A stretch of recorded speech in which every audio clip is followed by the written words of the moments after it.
Broers en susters, goeiemôre. Ek groet julle elkeen in die wonderlike naam van Jesus ons Here. Hemelse Vader, dankie vir ons verlossing in Jesus, wat vir u baie duur gekos het, die lewe van u Seun. Dankie dat ons kan weet ons is kosbaar vir u, en dat u wil hê dat elkeen van ons eendag saam met u in die hemel kan wees. Maar dit is nie net vir ons bedoel nie, dit is ook vir die wêreld daar buite wat in donkerte lewe, waar mense nie van u weet nie, waar mense hulle nie aan u steur nie, en 'n lewe selfsug, eie belange, waar hulle mekaar haat, mekaar seermaak, selfs vir mekaar doodmaak. Here, ons bid vir ons land, vrede in hierdie tyd. Alwaar daar in die komende week opstande, betogings en optogte beplan word, wat moontlik kan uitloop op plundering van besighede en winkels, selfs op die doodmaak van mense. Bid dat u ons sal beskerm en bewaar. Bid, Here, dat u ons sal lei as ons nou uit u woord lees en daaroor nadink, maak u wil aan ons bekend. Lei vir ons deur u Heilige Gees. Ek bid dit in die naam van Jesus. Amen. Waaraan laat hierdie prent jou dink? Iemand steek sy kop in 'n gat, hy steek sy kop weg. Almal kan die lyf sien. Hulle sê niemand is so blind as iemand wat nie wil sien nie, en niemand is so doof as iemand wat nie wil hoor nie.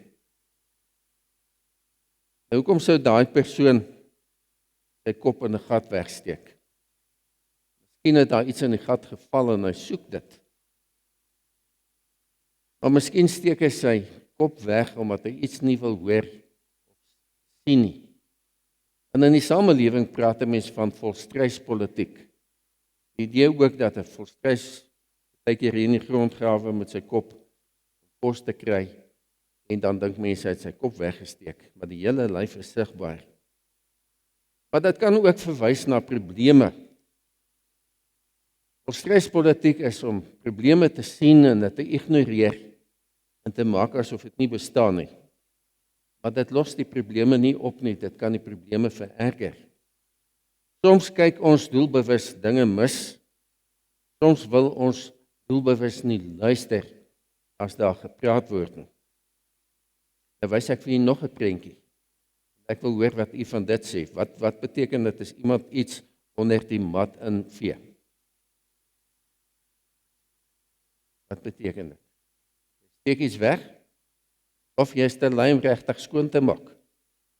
Jy doen iets halfhartig, halfpad, nie soos dit moet nie. Op 'n ander stadium tel iemand die mat op en ons geskok om te sien hoe vuil is dit onder die mat. Nee, ons kan nie ons foute wegsteek nie, dit neem nie probleme weg nie, dit los dit nie op nie. Hoe hanteer jy persoonlik foute en blapse in jou lewe? Party mense sal lag daaroor. Ag, wat is nie so belangrik nie. Party mense raak kwaad daaroor, want ander lag vir hom. Party mense probeer hulle probleme en blapse wegsteek. Party maak dit af as onbelangrik. Party probeer dit goed praat. Ag, as ou Kosie nou nog so 'n paar doppe in het, hy kan sy drank hanteer, dis nie so sleg nie. Maar Kosie gaan in die afgrond in, want almal praat sy verkeerde optrede goed. Ek hoop nou nie sy Kosie nie, want dit is nie op jou bedoel nie. Maar almal van ons maak foute, niemand van ons is volmaak nie. Ons kan nie ons foute afmaak as 'n verskoning om voort te gaan om verkeerd te doen nie. Is jy blind vir jou foute? Dit vra 'n dapper persoon, iemand wat moed het om sy of haar foute te erken. Vir ander te sê, ja, ek weet ek het fout gemaak, ek is jammer daaroor. Om verskoning te vra. Om nie weg te hardloop en agter verskonings te skuil nie. Mense kry respek en waardering iemand wat bereid is om sy of haar foute te erken. Nou wil ek met u gesels oor 'n voorbeeld in die Nuwe Testament. En ons neem vir Saulus as voorbeeld. Saulus was van Joodse afkoms. Hy was trots op homself, op sy afkoms, op sy prestasies. As jong man het hy baie dikwels oor sy prestasies en sy afkoms gespog. Maar dit lyk vir my as ek die Nuwe Testament mooi lees, dat hierdie persoon baie selfgesentreerd was. Sy lewe het daarom gedraai om sy loopbaan te bevorder en hy het alles moontlik gedoen om aandag by mense te trek. Hy was 'n kind van 'n welaf Joodse familie. Hy sê hy was 'n Hebreër van die Hebreërs gewees, uit die stam van Benjamin. Volgens Joodse gebruik is hy op die 8ste dag besny.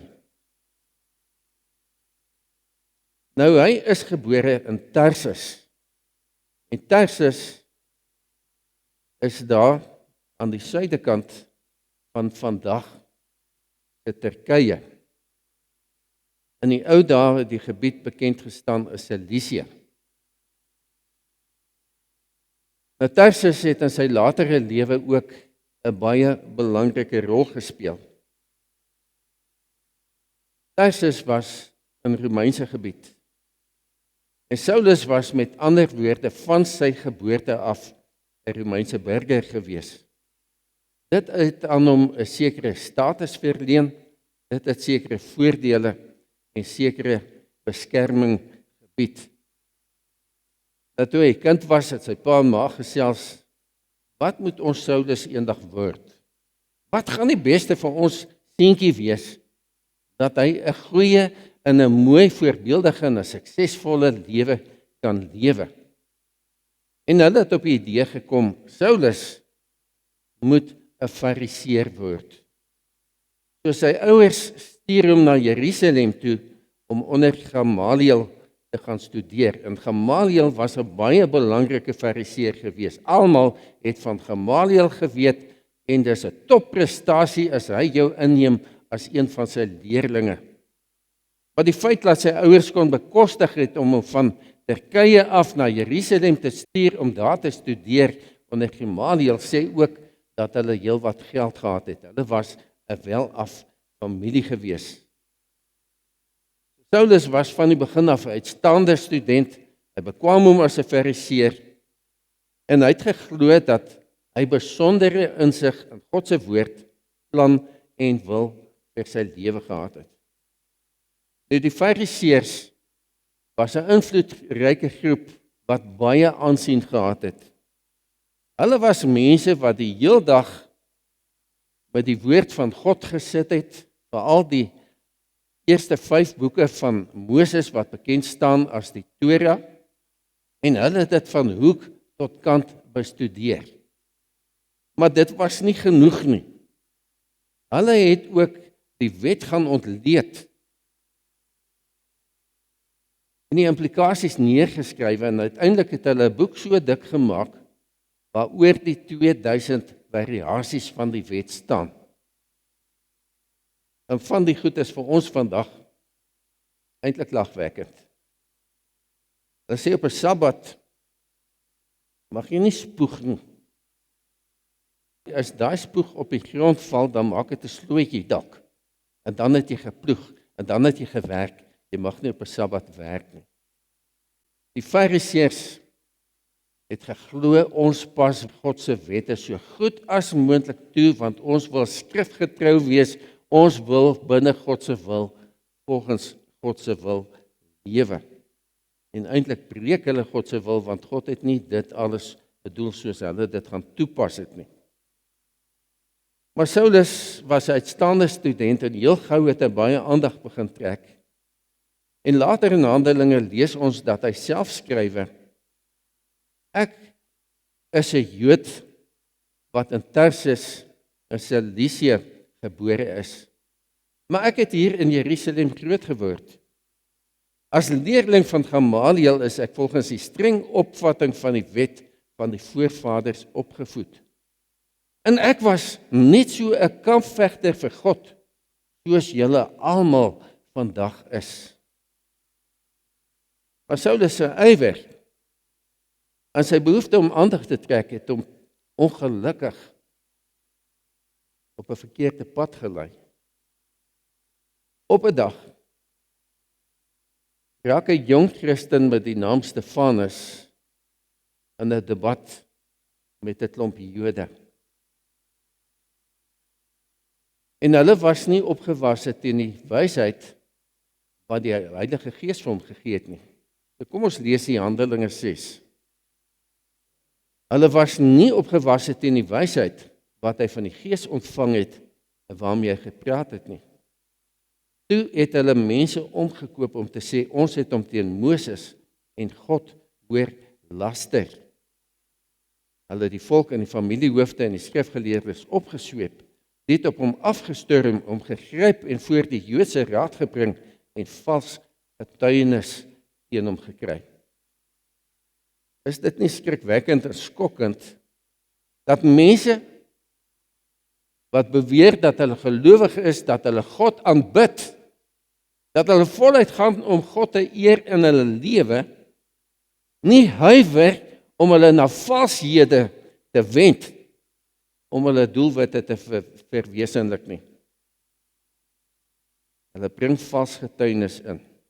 Nou die Jode het behoort aan die sinagoge van die vrygelate slawe, maar daar was ook Jode uit Sirië en Alexandrië, wat met Stefanus aan die stryd geraak het, en toe hulle agterkom, ons is nie slim genoeg om hom te weerlê nie, toe kom hulle met leuns.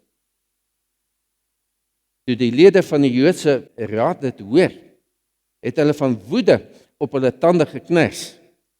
Maar Stefanus, vol van die Heilige Gees, het opgekyk na die hemel en die heerlikheid van God gesien en Jesus wat aan die regterhand van God staan.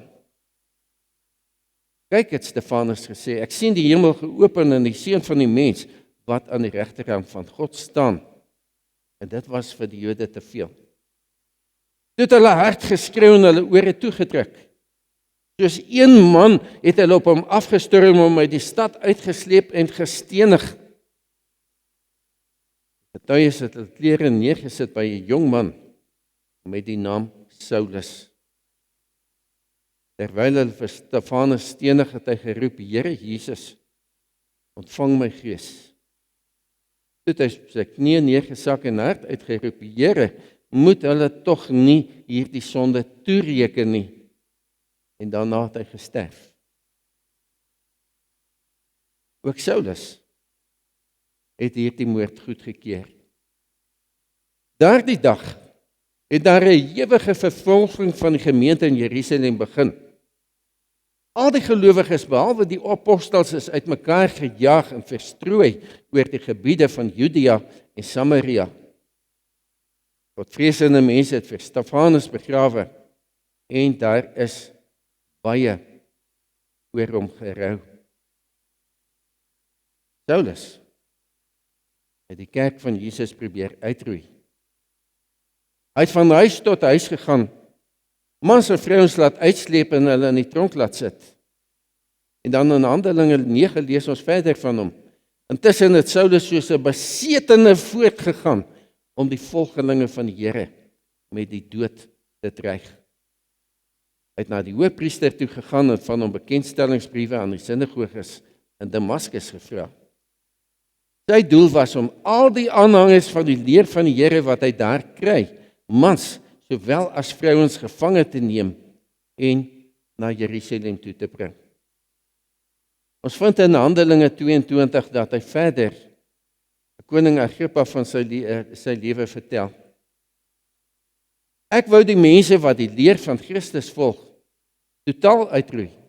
Mans, sowel as vrouens het ek gevange geneem en in die tronke laat stop.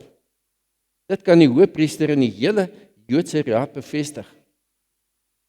Van hulle het ek self bekendstellingsbriewe aan die Joodse broers in Damaskus gekry, om ook daar hierdie mense in hegtenis te gaan neem en in Jerusalem toe te bring, om gestraf te word. En natuurlik is die straf wat hy wou hê, 'n steniging. Want enige iemand wat bely dat Jesus die Christus is, die Seun van die lewende God, het hy beskou as 'n ketter, as 'n dwaalleeraar. En dit mag nie. So Paulus kry dan toestemming en bekendstellingsbriewe van die Joodse raad om na Damaskus te gaan. En ons kan sien daar in die noorde is Damaskus. Dit is ongeveer 359 kilometer van Jerusalem af. En hulle sê dit het 3 tot 6 dae gevat om hierdie afstand te voete reis of te perd. Terwyl Saulus op pad is na Damaskus, en naby Damaskus gebeur daar iets vreemds. Skielik het daar 'n lig uit die hemel op hom geskyn en hy het op die grond neergeval. Toe op reis naby Damaskus kom, het daar skielik 'n lig uit die hemel op hom gestraal. Hy het op die grond neergeval en 'n stem vir hom hoor sê: Saul, Saul, waarom vervolg jy my? Wie is u, Here? Vra hy toe. Ek is Jesus. Dit is vir my wat jy vervolg. Maar staan op en gaan na die stad toe. Daar sal vir jou gesê word wat jy moet doen. En dan lees ons dat hy in Handelinge 26 'n bietjie meer vertel van hierdie situasie. Maar staan op, staan regop. Ek het aan jou verskyn om jou as my dienaar aan te stel. Dit is Jesus wat met hom praat. Ek het aan jou verskyn om jou, jy wat Christene vervolg, my kinders, om jou as my dienaar aan te stel. Jy moet 'n getuie wees van wat jy my gesien het en van wat ek jou nog sal laat sien. Ek sal jou beskerm teen die volk Israel en teen die heidene nasies na wie toe ek jou stuur. Jy moet hulle oë oopmaak sodat hulle van die duisternis tot die lig en van die mag van die Satan tot God kan bekeer. Deur in my te glo, sal hulle sondes vergewe word en sal hulle deel word van die volk van God. Dit is terug by Handelinge 9. Die mense wat saam met hom op pad was, het sprakeloos gestaan. Hulle het die stem gehoor, maar niemand gesien nie. Toe Saulus van die grond af opstaan en sy oë oopmaak, kon hy nie sien nie. Hulle het sy hand gevat en hom na Damaskus toe gelei. 3 dae lank kon hy nie sien nie en het hy niks geëet of gedrink nie. In Damaskus was daar 'n sekere volgeling van Jesus met die naam Ananias. Die Here het hom in 'n gesig geroep: Ananias. Hier is ek, Here, het hy geantwoord. En die Here sê toe vir hom: gaan dadelik na Reguitstraat toe en vra by Judas se huis na 'n man van Tarsus met die naam Saulus. Hy is besig om te bid. En hy het in 'n gesig 'n man met die naam Ananias gesien inkom wat hom die hande oplê sodat hy weer kan sien. Maar Ananias sê: Here, ek het al by baie mense van hierdie man gehoor en van al die kwaad wat hy die mense wat in u glo in Jerusalem aangedoen het. Nou is hy hier met volmag van die priesterhoofde om almal gevange te neem wat u naam aanroep. Toe sê die Here vir hom: gaan daarheen, want ek het hom gekies as my werktuig om my naam uit te dra onder die heidene nasies en hulle konings en ook onder Israel. Ek self sal vir hom wys hoeveel hy vir my naam moet ly. Ananias het gegaan en in die huis gekom, het vir Saulus die hande opgelê en gesê, Saul, broer, deur Jesus wat aan jou verskyn het toe jou pad hierheen was, het my na jou toe gestuur, sodat jy weer kan sien en met die Heilige Gees vervul kan word. Onmiddellik het daar iets so skille van Saulus se oë afgeval en hy kon weer sien. Toe het hy opgestaan, hy is gedoop en hy het geëet en sy kragte herwin. Saulus het 'n paar dae daar by die gelowiges in Damaskus gebly en dadelik in die sinagoges begin verkondig dat Jesus Christus is, die Seun van God. Almal wat dit gehoor het, was verbaas en het gesê, is dit nie die man wat in Jerusalem die mense wat hier die naam aanroep wou uitroei nie? En het hy nie ook hierheen gekom om hulle gevange te neem en voor die priesterhoofde te bring nie? Maar Saulus het al hoe kragtiger gepreek en die Jode wat in Damaskus woon in die war gebring, deur te bewys dat Jesus die Christus is. Dis 'n hartseer gedeelte hierdie. Dat iemand dink dat hy met die beste bedoelings besig is om God te dien en te eer en te aanbid en eintlik teen God werk en te dom is om dit raak te sien, om te besef. Wat is ook 'n wonderlike gedeelte. Dat Jesus self vir Paulus konfronteer en hom nie uittrap en sleg sê jy gaan nie hel toe nie, want jy was verantwoordelik vir die dood van gelowiges, van Christene. Jesus kom en hy sê, ek wil jou gebruik om 'n getuie vir my te wees van hierdie oomblik af.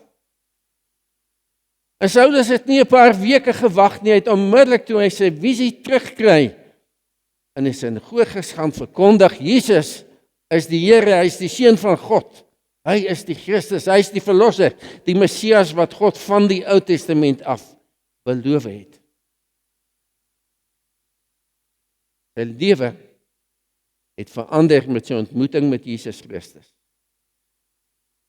En Jesus gee vir hom 'n belofte.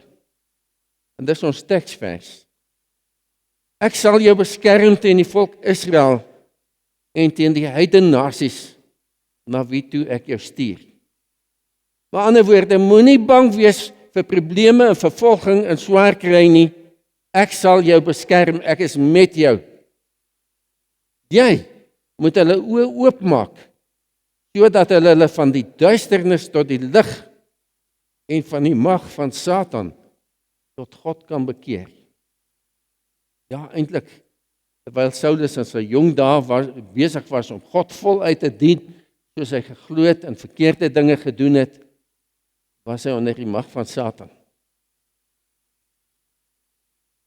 En as die mense luister, deur in my te glo, sal hulle sondes vergewe word en sal hulle deel word van die volk van God. Ons as Christene, broer en suster, het dieselfde opdrag van die Here ontvang om die boodskap van Jesus as God se seun wat die verlosser van die wêreld is met almal te deel. Ons mag nie daaroor stil bly nie. En net soos God, soos Jesus vir Saulus beloof, ek sal jou beskerm, sê hy dieselfde vir ons. Ons moet die wêreld bewus maak dat Jesus die Here is. En die evangelie, die goeie nuus oor lewe en vergifnis in Jesus aan mense bekend maak. Jy moet hulle oë oopmaak, sodat hulle van die duisternis tot die lig kan kom en van die mag van die Satan tot God kan bekeer. Kom ons kyk na sy lewe. Jy weet dat sy naam verander het. Ek gaan nou daaroor praat. Wat het Saulus gemotiveer om met soveel haat teenoor gelowiges op te tree? Hy het die kerk probeer uitroei. Hy het van huis tot huis gegaan en mans en vrouens laat uitsleep en hulle in die tronk laat sit. Hy het soos 'n besetene voortgegaan om die volgelinge van die Here met die dood te dreig. Waarom het hy dit gedoen? Ek dink 'n mens kan 'n hele paar redes noem. Hy het gedink, ek is besig om God se wil na te kom, ek is besig om God te eer, en hy het 'n totale misverstand van God se wil en planne gehad. Hy het 'n totale fout gemaak. Godsdiens bestaan nie uit die nakom van 'n klomp reëls nie. Die Fariseërs het van hulself oor die 2000 reëls geskep wat jy moet nakom. Totale wanopvattings om God te aanbid, om God te eer, om God te dien. Godsdiens bestaan nie uit die nakom van 'n klomp reëls nie. Dit gaan primêr om 'n persoonlike verhouding tussen jou en Jesus Christus as verlosser en saligmaker. Tussen jou en Jesus wat jou in aanraking met God die Vader bring. Want Jesus sê, niemand kom na die Vader behalwe deur my nie. Maar omdat hierdie verhouding met Jesus ontbreek het, het hy met goeie bedoelings om sy ywer vir God te wys, totaal teen God gewerk. Saulus was besig om aandag op homself te vestig, want ek wil beroemd wees. Ek wil aandag trek, almal moet weet van my. Mense, dis nie waarvoor ons God aanbid en dien nie, om die aandag op onsself te vestig nie. Ons is vingertjies wat heenwys na Jesus Christus. As iemand eendag vir jou gaan vra, wat wil jy nalaat in hierdie wêreld? Wat moet mense eendag van jou onthou? Want party sê, ek het die komred soveel keer gehardloop. Ander gaan sê, ek het soveel geld gehad, of ek het soveel roem gehad. Dit tel niks by God nie. Al wat ek sal wil hê is dat iemand moet vir Jesus onthou. Hulle kan van Johan van As vergeet. Maar hulle moet vir Jesus onthou dat hy, Jesus, 'n verskil in ons lewe kom maak het. So ons kyk nie daarna om onsself te bevoordeel nie. Paulus het die verwronge idee gehad, is besig om God met sy toewyding te eer. En u kan nie self indink wat 'n geweldige skok dit moet wees as jy op 'n dag uitkom, dit waarop ek my hele lewe gebou het, is 'n gemors. Ek het 'n fout gemaak. Ek het my lewe opgemors eintlik tot nou toe. Hy sê in Galasiërs, julle het immers gehoor van my optrede toe ek destyds nog 'n aanhanger van die Joodse leer was. Ek het die kerk van God tot die uiterste vervolg en dit probeer uitroei. En in die Joodse leer het ek onder my volksgenote baie van my leeftyd uitgestyg, want ek was 'n fanatieke ywerraar vir die oorgelewerde leer van my voorvaders. Saulus het 'n verkeerde verstaan van God en sy wil gehad, en dit het ongelukkig die Christene hier te stand gekom. Saulus se loopbaan. Hy glo, ek's besig om God te eer. Maar terselfdertyd streef hy na roem en aandag. Hy's 'n getuie van Stefanus se steniging en hy keer dit goed. Hy besef Christenvervolging is die ideale manier om aandag op homself te vestig. Hy doen dit nie regtig uit ywer vir God nie. Dis om aandag te trek. Dat die mense moet sê, wat 'n wonderlike Jood is hy nie. Saulus het die kerk uitgeroei. Hy het mense uitgesleep en in die tronk laat gooi. Hy het soos 'n besetene voortgegaan om hulle met die dood te dreig. Onwetend lewe hy buite God se wil. Hy het sy eie kop gevolg. Hy het self besluit toe dat hy God wil aanbid, en baie van ons maak ook die fout vandag, dat ons besluit hoe dat ons God wil aanbid. Ons wil die reëls gaan skep waarvolgens ons God aanbid. En dit kan nie, want God sê in sy woord vir ons, hoe dat hy aanbid wil word. En ons weet, ja, ek kan my eie reëls gaan skep, ek kan my eie kop volg, want ek is slim, God het vir my verstand gegee om te dink. Maar eendag gaan ek voor God staan en rekenskap gee van my lewe. En dan gaan al die wonderlike verskonings wat ek kan uitdink, niks tel nie. Jesus het gesê, ek gaan vir mense sê, ek het jou nooit geken nie, gaan weg van my af. Dan gaan sê, Here, Here, maar ons het in U naam U woord verkondig, ons het wonderwerke gedoen, ons het duiwels uitgedryf. Dan sê, gaan weg van my af, julle, wat die wil van God oortree. Ons is ondergeskik aan die wil van God. Hy bepaal hoe dat hy aanbid wil word, hoe dat ons hom moet aanbid. Ons kan nie sê dit en dat is reg, omdat die wêreld sê dit is reg nie.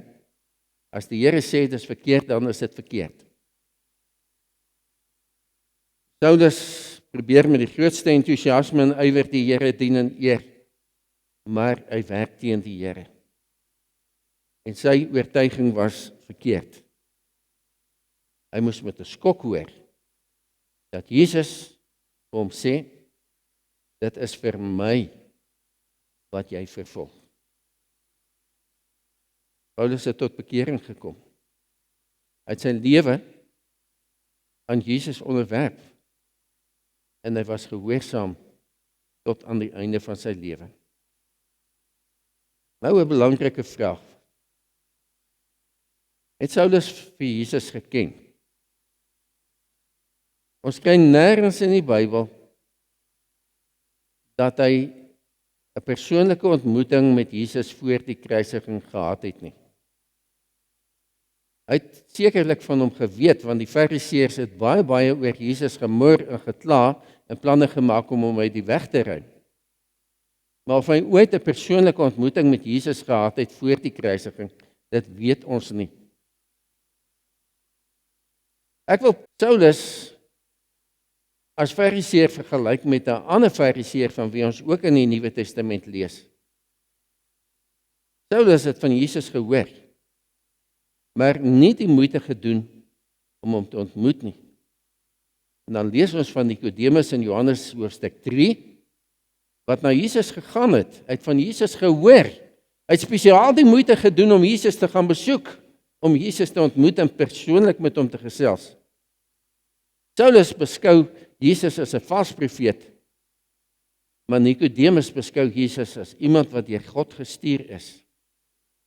Saulus verwerp Jesus ondanks die getuienis oor Jesus se wonderwerke en Nikodemus aanvaar Jesus as seun van God. Twee mense in dieselfde omstandighede, maar die een is oop vir God en sy woord en die ander een hou vas aan sy eie idees en lewe verkeerd. So as ek 'n lewe sonder God wil lewe, gaan ek worstel en struikel en foute maak, gaan dit partykeer voel asof die lewe te veel is en of ek wil verdrink. Maar lewe met God, hy lei ons met wysheid. Hy gee ons krag, hy gee ons vrede, hy gee ons vreugde. Hy leer ons om selfs in die moeilikste omstandighede rustig te wees en te vertrou omdat hy in beheer is en ons vashou in sy hand en met ons is elke oomblik. Is jy besig om met jou lewe en optrede God te eer en te verheerlik? Of is jy met jou lewenswyse ook besig om God se naam skade aan te doen? Is jy besig om mense nader aan God te trek of stoot jy mense weg van die Here af? Dink ons ooit aan die impak wat ons gedrag en optrede op die lewe van ander kan hê? Ja, dit is maklik om 'n fout te maak, om jou eie idees in die Bybel te gaan inlees, om die Bybel verkeerd te verstaan en te interpreteer en toe te pas soos Saulus dit gedoen het in die begin. Ons kan dit onbewustelik doen, maar ook doelbewus. As mense wat so hardkoppig is, hulle wil niks hoor as jy met hulle praat nie. Dink ons ooit aan die impak wat ons gedrag en optrede op die lewe van ander het. Met ons foute, ons liefdelose optrede en ons kritiek, kan ons mense van die Here af wegdraai. Jesus kom en hy draai Saulus se lewe om. En wat ons kan sê is goddelike ingryping in iemand se lewe bring verandering. En die wonder is dat God niemand wil weggooi nie. Saulus verander van 'n moordenaar tot 'n apostel. Ons weet nie vir hoeveel Christene se dood hy verantwoordelik was nie. Maar as hulle in die tronk gegooi is hulle van laster beskuldig en gestenig, omdat hulle Jesus as seun van God aanvaar het. En ons het gelees, Paulus het uit soos 'n besetene voortgegaan om mense te vervolg. En Saulus verander na Paulus. Nou, wie weet hoekom het sy naam verander?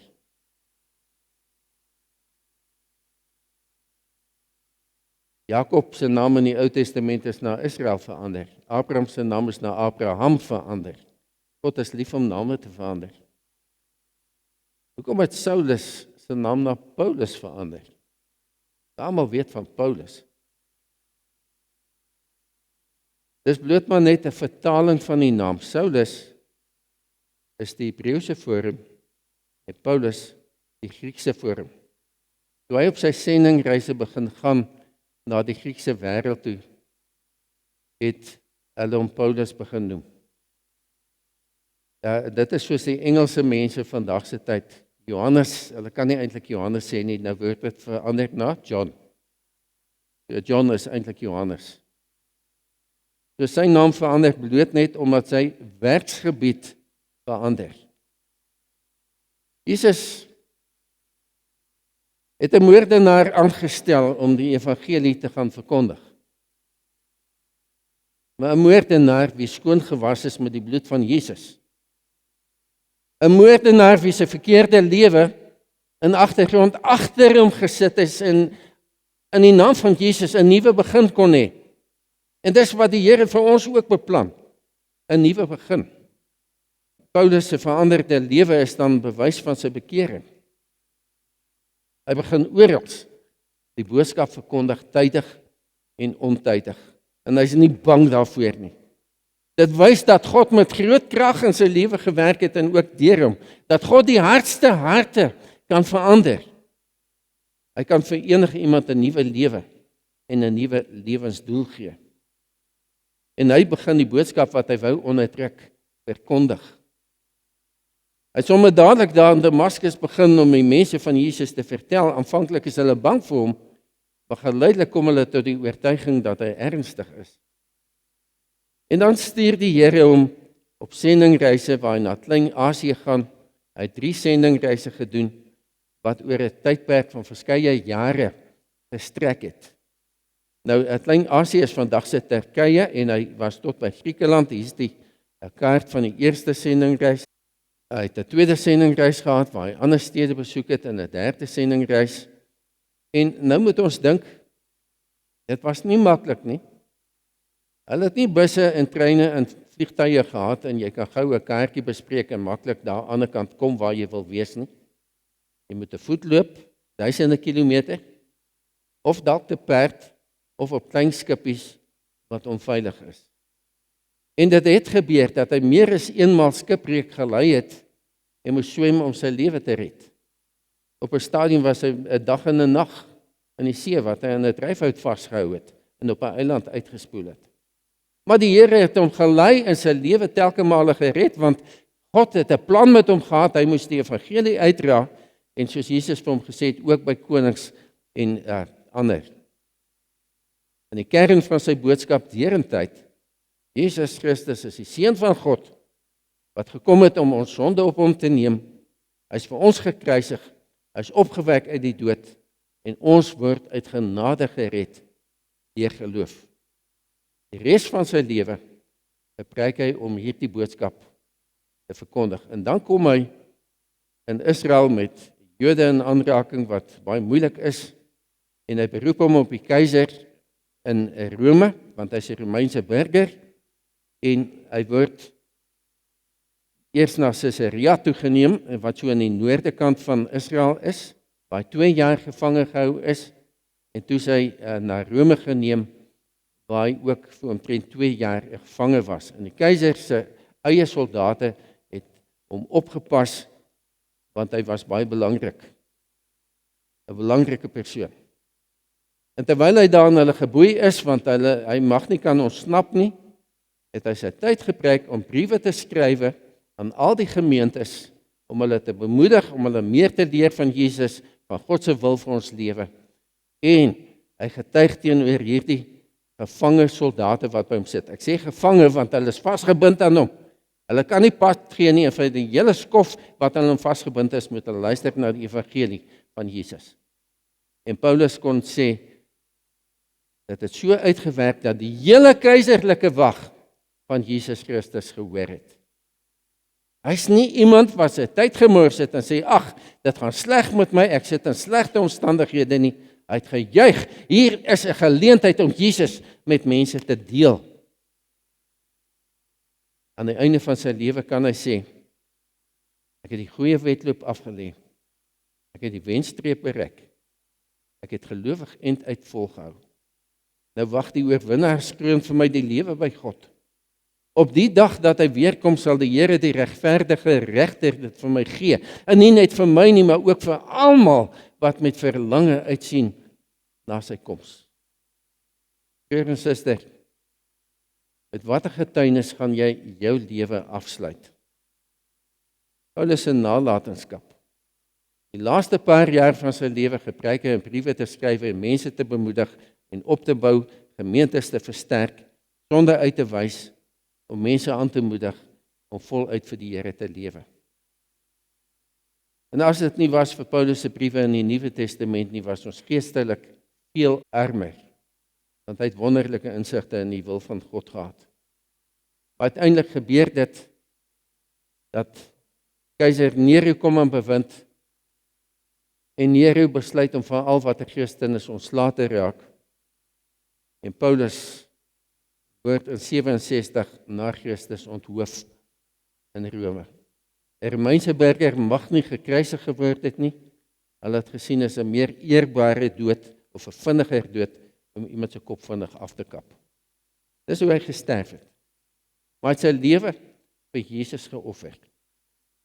Sy dood is bewys van 'n ontwyfelbare geloof in Jesus Christus, as ook 'n absolute gehoorsaamheid en oorgawe aan Jesus. Sy nalatenskap vir ons is bewys dat God enige iemand kan gebruik en wil gebruik. As jy vir die Here kan sê, Here, hier is ek. Gebruik vir my. Ek is beskikbaar. Laat U wil ook in my lewe geskied. Ek wil vir jou vra, wat 'n verandering het jou ontmoeting met die opgestane Jesus in jou lewe gemaak? Het dit jou enigstens gemotiveer om die boodskap van Jesus met ander mense te deel? Hoeveel is jy bereid om vir Jesus op te offer? Jakobus sê vir ons, geloof wat nie tot dade oorgaan nie, is dood. As jy niks doen nie, dan beteken jy geloof niks. Is jou lewe bewys van 'n lewende geloof of 'n dooie geloof? Met hoeveel mense het jy al die boodskap van Jesus gedeel? Onthou dat Jesus gesê het dat hy eendag met die oordeel vir talle gaan sê dat hy hulle nooit geken het nie. Ken hy jou? Omdat jy besig is om te vertel van hom? Wanneer gaan jy begin om te vertel? Petrus sê vir ons, en hy lig eienskappe van ons as gelowiges uit. Julle is 'n uitverkore volk, 'n koninklike priesterdom, 'n nasie wat vir God afgesonder is, die eiendomsvolk van God. Julle is die volk wat die verlossingsdade moet verkondig van hom wat julle uit die duisternis geroep het na sy wonderbare lig. Julle, elkeen kan nou maar jou vingers na jouself wys. Die mense wat die verlossingsdade moet verkondig van God wat ons deur Jesus gered het. Dus kom ons bid saam. Hemelse Vader, dankie vir die voorbeeld van Paulus, wat besef het dat hy in sy onkunde, met sy eie slimheid, buite U wil gelewe het, teen U gewerk het, selfs vir Jesus Christus vervolg het. So maklik maak ons foute, Ons besef dit nie altyd nie. Maak ons oë oop om ons tekortkominge raak te sien, om ons foute te raak te sien en te bely en te erken en te breek daarmee, om binne U wil te begin lewe. Soos Paulus wil ons onsself ten volle aan U oorgee. Here, lei vir ons, gebruik vir ons, soos U vir Paulus gebruik het, om 'n verskil in die wêreld te maak, om 'n verskil in ons land te maak, om mense te vertel van Jesus en verlossing, en nuwe lewe, en nuwe hoop, dat daar vrede by U is, dat U wil hê dat dit met ons moet goed gaan. Here, ek bid dat U ons as land sal seën. Dat U bose planne wat besig is om op te vlam tot stilstand sal bring, en hulle wat bose planne bedink, sal verwerk, dat hulle dit nie kan uitvoer nie. Mag in die komende dae U naam verheerlik word, dat almal kan sien dat U die lewende en die ware en die ewige en genadige God is. Bid dit in Jesus se naam. Amen.